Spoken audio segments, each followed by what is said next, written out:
चौकीदार मुलजिम को लाओ।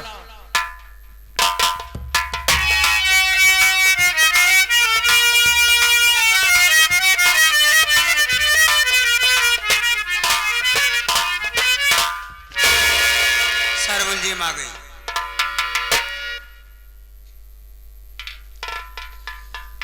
देखो कानून का आदेश है, कानून का फैसला है, तुम्हारे खिलाफ तुम्हारे प्रति कोई सबूत तुम्हें बचने के लिए नहीं मिला। ना तो तुमसे कोई मिलने आया जब से तुम इस थाने में आई हो। इस जेल में जितने दिन हो गया तुम्हें, ना तो कोई मिलने आया, ना तो कोई तुम्हारी हाल समाचार लेने आया। कोर्ट का आदेश है कि तुम्हारी फांसी होगी, और वो भी हमारे हाथों द्वारा।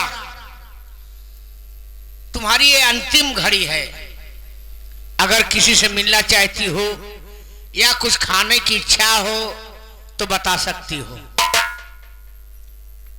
साहब, हमारी कुछ खाने पीने की इच्छा तो नहीं है, फिर भी लेकिन अगर आप किसी से मिलाना चाहते हैं मुझे, तो बरसों के बिछड़े मेरे भाई से मुझे मिला दीजिए साहब। वर्षों का बिछड़ा तुम्हारा भाई? क्या नाम है तुम्हारे भैया का? साहब, मेरे भैया का नाम रणविजय है। रणविजय?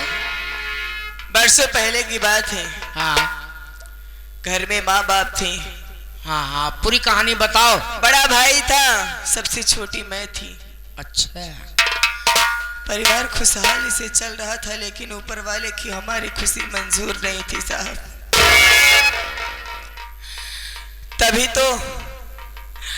तो ऊपर वाले ने माँ बाप दोनों को एक साथ छीन लिया। हम भाई बहन से अनाथ हो गए, बेसहारा हो गए, कोई सहारा नहीं बचा। बड़ा भाई था, बहुत प्यार करता था। माँ बाप की कमी कभी उसने महसूस नहीं होने दी। प्रयागराज में कुंभ का मेला लगा था साहब। क्या? उसी मेले में मैंने अपने भैया से कहा कि भैया मुझे मेला देखने जाना है। मेरा भाई मुझे बहुत समझाने लगा, लेकिन मैंने अपने भाई की एक न मानी। मेला देखने गई, सब कुछ ठीक चल रहा था साहब, लेकिन जैसे ही गंगा के घाट पर पहुंचे, वैसे ही मेले में अचानक से भगदड़ हुई, और उस भगदड़ में मेरा भाई रणविजय मुझसे बिछड़ गया साहब। तब से आज तक अपने भाई की तस्वीर इन आंखों में लिए घूमती हूँ। सोते जागते उठते बैठते भाई की याद आती है तो रो लेती हूँ, लेकिन उसकी मुलाकात नहीं होती साहब। आप पुलिस वाले हैं, आपका डिपार्टमेंट बहुत बड़ा है, हो सकता है या हो सके तो मेरे रणविजय भाई से मुझे मिला दीजिए साहब। आपका ये एहसान मैं जिंदगी भर नहीं भूलूंगी। एहसान की बात नहीं है, ये तो हमारा फर्ज भी है कि जो तुम ख्वाहिश की हो उसे हम पूरा कर सके। लेकिन मान लो वो काफी वर्षों के बाद तुम्हारा भाई बिछुड़ा तुमसे, अगर मिलेगा तो कैसे पहचानोगी? सही कह रहे हो साहब कि इतने दिन हो गया मेरे भाई से मुझे बिछड़े हुए। अब तो वो ना जाने कहाँ होगा, कैसा दिखता होगा, क्या पता मालिक ने उसे इस दुनिया में कायम भी रखा है या इस दुनिया से। ऐसा मत सोचो साहब, पहचान बता सकती हो? जी बहुत घबरा रहा है। घबराओ क्या नहीं। करूं?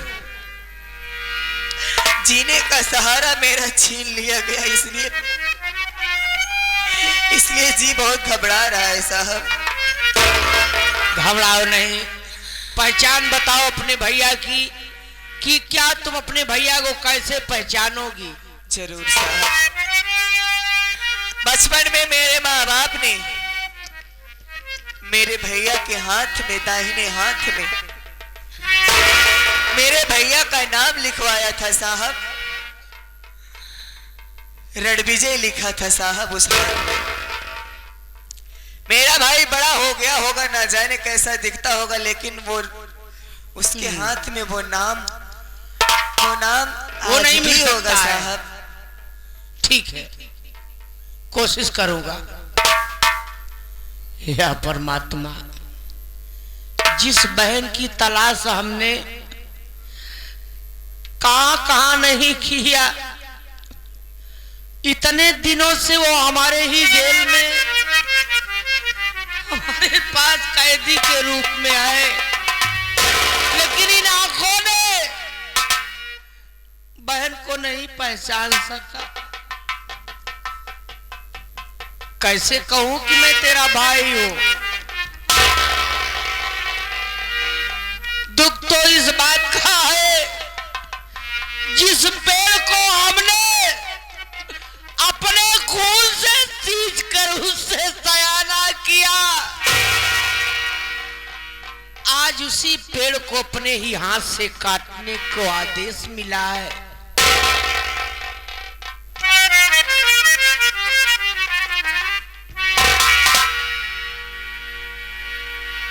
बहन, इधर देखो बहन।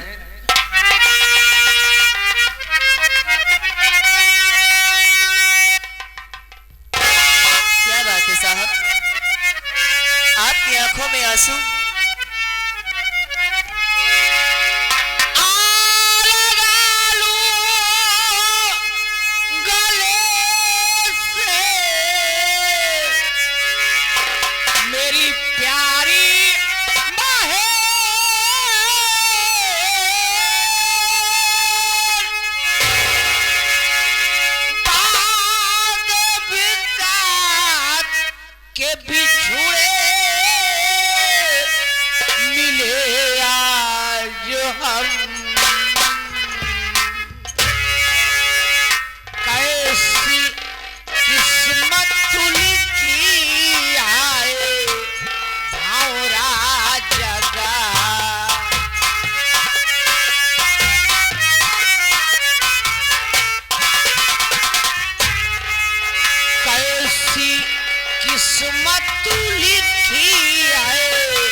गौर से देख, तेरा रणविजय भाई तेरे आंखों के सामने खड़ा है। ये देख, मेरे दाहिने हाथ में हमारा नाम लिखा हुआ है। आ बहन, आ तुझे एक बार सीने से लगा लूं। चौकीदार, इतने दिनों के बाद मिली है हमारी बहन। बहुत मासूम थी, माता पिता इस दुनिया को छोड़ के चले गए। पहले तो माँ गई, माँ का सदमा हमारे पिताजी नहीं बर्दाश्त कर पाए, वो भी दुनिया छोड़ को भगवान को प्यारे हो गए। माँ बाप का प्यार दिया है, बाप बन के पाला है अपनी बहन को। एक बार गले तो मिलने दे यार। नहीं सर, अब वक्त नहीं रह गया सर बहन से मिलने खातिर। समय हो गया फांसी की। मैं जानता हूं सर कि आपकी बहन है। आप बरसों से जिस बहन के खातिर आप रातों दिन रोते थे कि ना जाने हमारी बहन कहाँ होगी, समय से आपकी बहन मिली नहीं सर। इसीलिए कानून का उल्लंघन मत कीजिए सर, आप डायरेक्ट आप फांसी लगाइए सर। कैसे आप नंबर बोलिए सर, फांसी मैं लगा रहा हूं सर। आप चिंता मत करिए सर। चौकीदार, ये हमारी बहन है, हम इसकी फांसी नहीं देंगे।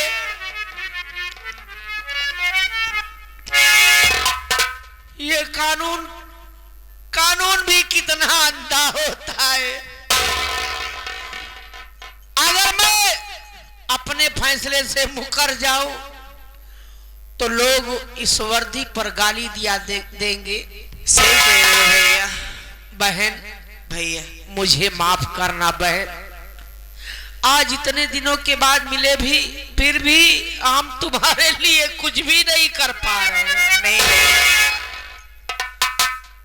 आप पछताइए मत, क्योंकि आज आपको इस हालत में देखकर, इस वर्दी में देखकर मेरे दिल से पूछिए कि मैं कितनी खुश हूं।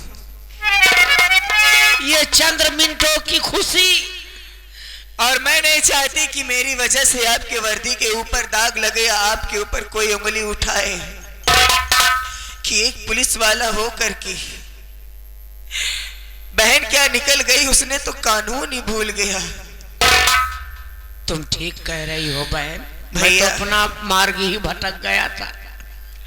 नहीं भैया, आप अपना फर्ज निभाइए, मैं आपके फर्ज के आड़े नहीं आऊंगी। बल्कि मुझे तो खुशी होगी कि जिस भाई को जिंदगी भर नहीं देख पाई, उस भाई को देखते हुए मेरी जान निकलेगी। अरे तुम्हें खुशी होगी, लेकिन मुझे तो दुख है कि जिस पेड़ को अपने खून से सींचा, उसी पेड़ को आज अपने ही हाथों द्वारा काटने को पड़ रहा है। नहीं भैया, चौकीदार, आप पछताइए मत, लगा दो फांसी का फंदा। एक मिनट साहब। क्या कहोगी बहन? चौकीदार साहब, ये हमारे भैया हैं, आप इनके साथ रहते हैं, आप भी हमारे भाई की तरह ही हो। अरे ये भी तुम्हारा भाई जैसा है बहन, ये हमारा बहुत साथ दिया है। आज उस मोड़ पे खड़ी हूं कि कोई ख्वाहिश, कोई इच्छा नहीं कर सकती, लेकिन भैया, ये बहन अगर आपसे कुछ मांगेगी तो अपने इस बहन की मुराद जरूर पूरी कर देना भैया। मैं ये जानती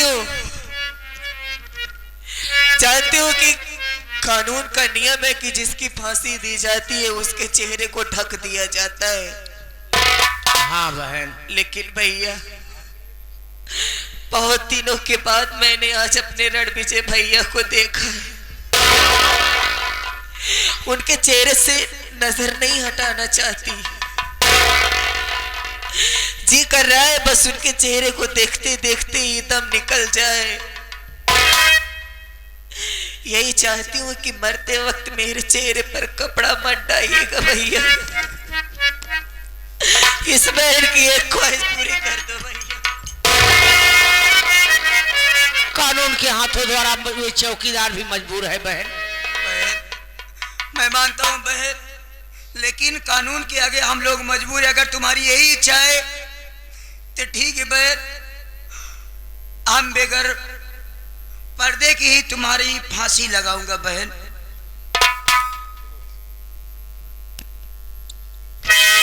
चौकीदार, मैं कासन बोलता हूँ, तुम रस्सी को टाइट कर लेना।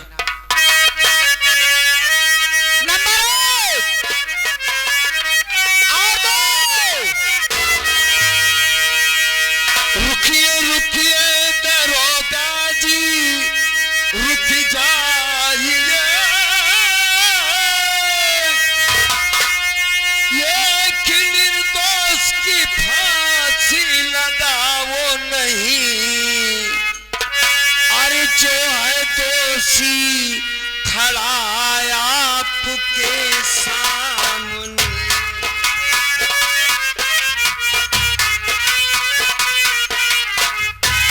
जो है तो दोषी जो है दोषी जो है दोषी खड़ा आपके सामने एक अबला की फांसी लगाओ नहीं जो है दोषी खड़ा आपके सामने।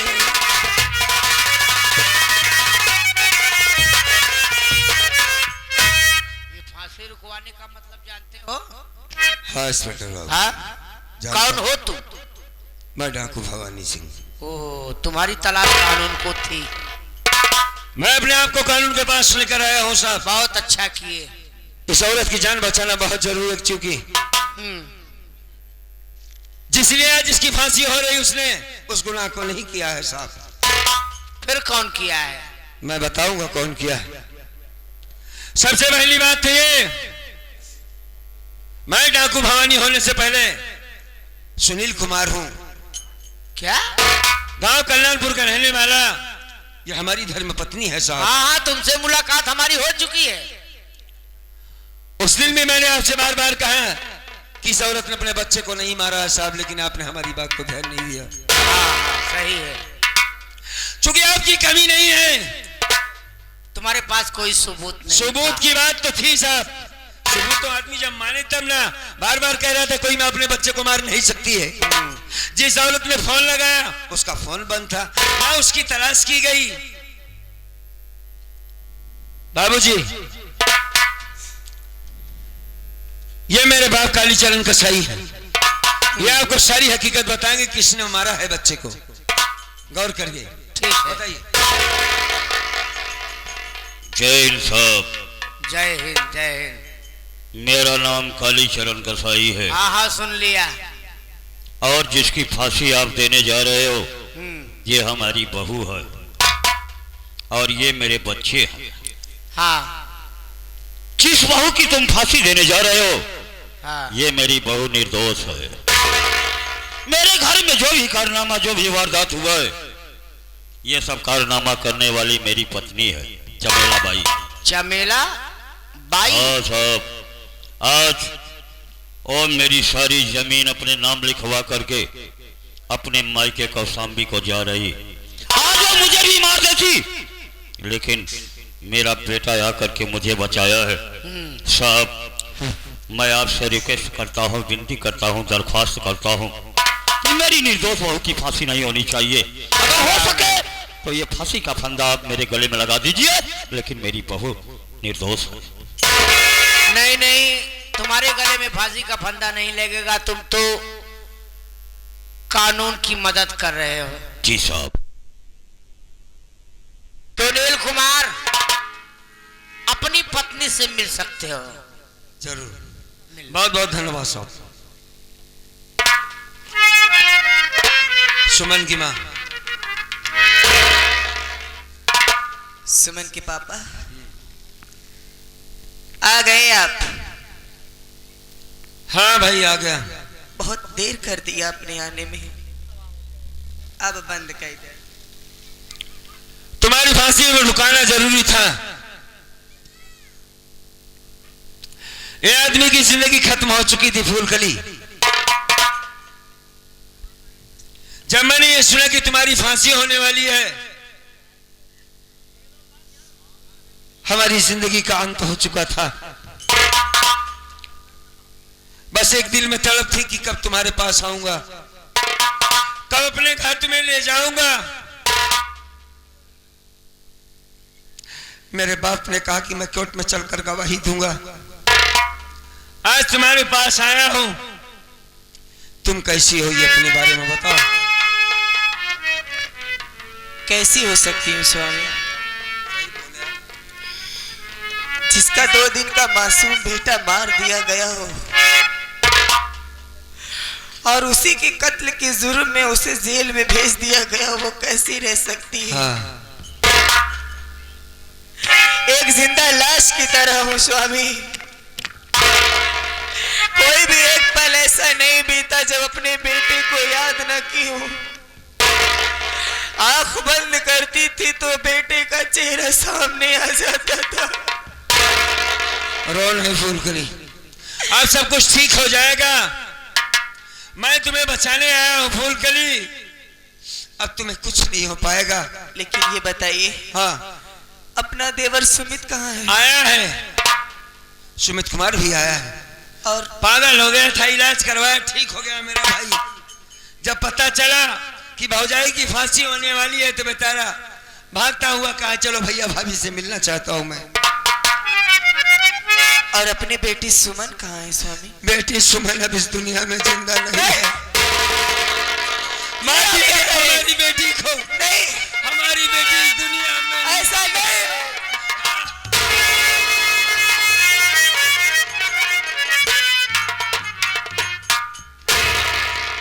रोना बंद करो, मालिक ने शायद हमारी किस्मत में यही लिखा है।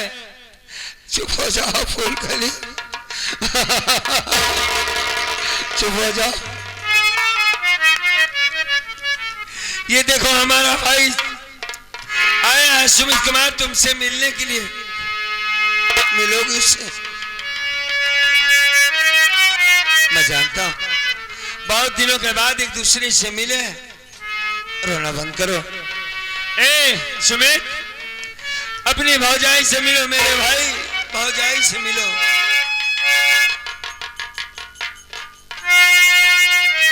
भाभी, सुमित, भाभी माँ, मैं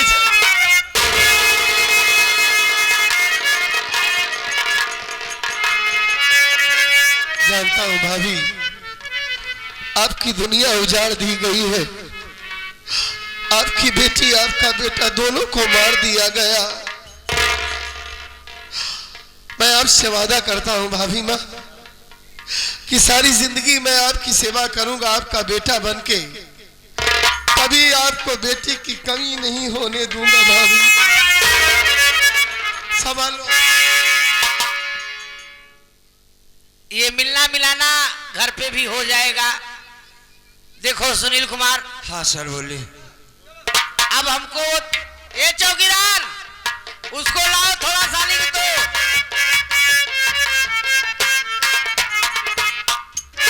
एक साहब आपसे मिलना चाहते हैं मैडम जी। हाँ हाँ, हम ही तुमसे मिलना चाहते हैं। का साहब? ये बताओ तुम्हारा नाम क्या है? चमेला रानी? चमेला रानी? हाँ हो गया, चमेला बाई मेरा चमेला नाम है। बाई। जी जी। और वो सुनील के बच्चे का कत्ल कौन किया है? मैं ही मार डाली हूँ। दोनों बच्चों को, बेटी को भी बेटा को भी। हाँ। क्या मिला साली तुम्हें जितना ऐसा भी करने? कारनामा कालीचरण के घर में हुआ, सब कारनामा करने वाला कोई और नहीं, मैं ही हूँ। तुम ही हो? जी जी। चौकीदार। लेकिन अब तो मैं यहाँ से जा रही हूँ। हाँ। अब मैं जा रही हूँ कौशाम्बी कोठे पे। नहीं नहीं, कोसाम्बी नहीं जाना होगा। वही धंधा फिर से शुरू करूंगी। घबराओ नहीं, तुमको वहाँ नहीं जाना होगा। फिर इधर आओ। हाँ, इसे अब तो आप मेरी माँ को लेकर जा रहे हैं, हाथों में हथकड़ी लगाकर।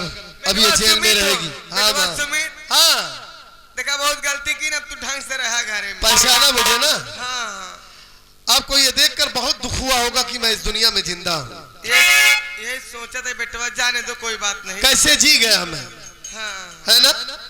मैं तुम्हें बार बार मना किया था माँ कि सही रास्ते पर आ जाओ, भैया की परिवार की तरफ मत देखो। चला होई के जवन होई के रहा, आपका लौटिया है कहा सब। जान हो के रहन हो। अरे अरे अरे अरे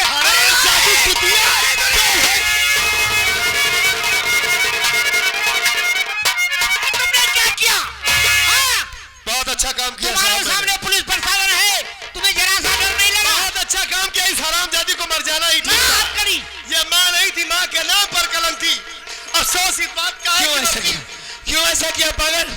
जब सब कुछ ठीक ठाक हो गया था। अरे तुम देख रही हो, अपनी माँ को कोर्ट में गोली मार दिया पागल।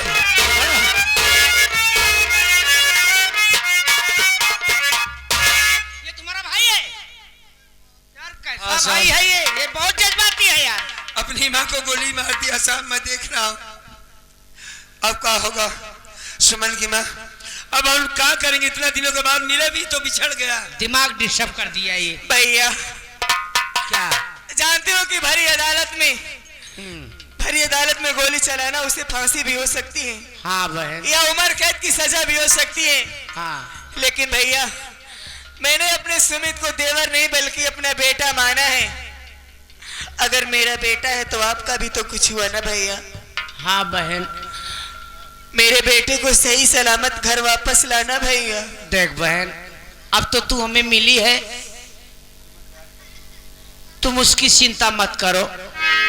वो थोड़ा दिन रहेगा हमारे ही साथ में, हम उसकी जमानत बहुत जल्द ही करवा लेंगे। ठीक है भैया। बहुत बहुत हंसी खुशी उसे लाएंगे घर पे, उसे उसके प्रति तुम चिंता मत करना स्वामी। ठीक, यही है हमारे भैया रणविजय।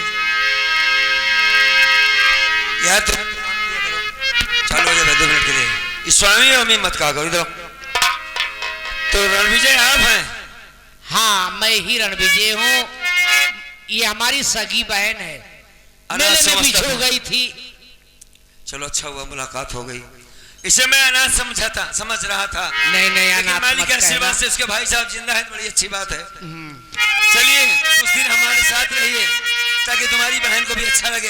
अब मुझे भी कुछ दिन की बात ही मत करो, अब हम तुम्हारे साथ परमानेंट ही रहेंगे, क्योंकि हमारे घर में कोई नहीं है यार। अच्छा। हम अकेले वहाँ उब जाते हैं, तुम्हारे सब लोग के साथ में क्या रहेंगे। चाहती है तुम्हारे भैया को बुलाएं? मैं तो चाहती हूँ कि भैया अपने लोगों के साथ में घर पे ही बस बस बस बस, तुम्हारी जिसमें खुशी है भैया उसी में हमारी खुशी है। तो ठीक है, मुलाकात बहुत जल्द करेंगे आपसे। ठीक है ठीक है।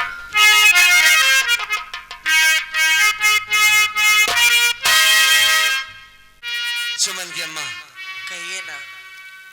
हमारी जिंदगी खत्म हो गई, बच्चे मर गए, अब हमें अपनी जिंदगी की एक नई शुरुआत करना होगा। मालिक ने चाहा तो बहुत बच्चे होंगे, हाँ? लेकिन मैं आपसे कुछ कहना चाहती हूँ। कहो तो। दिल का मातम हाँ हाँ, किया नहीं जाता, अच्छा अब तो हमसे जिया नहीं जाता, मुझको बदनाम कहती है दुनिया, नाम उनका लिया नहीं जाता। है। वही आवाज बची हुई है। इधर आओ। तुम्हें प्यार करते करते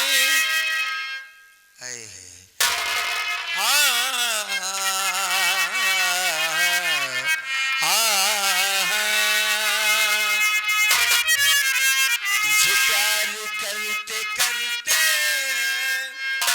मेरी उम्र बीत जाए, तुझे प्यार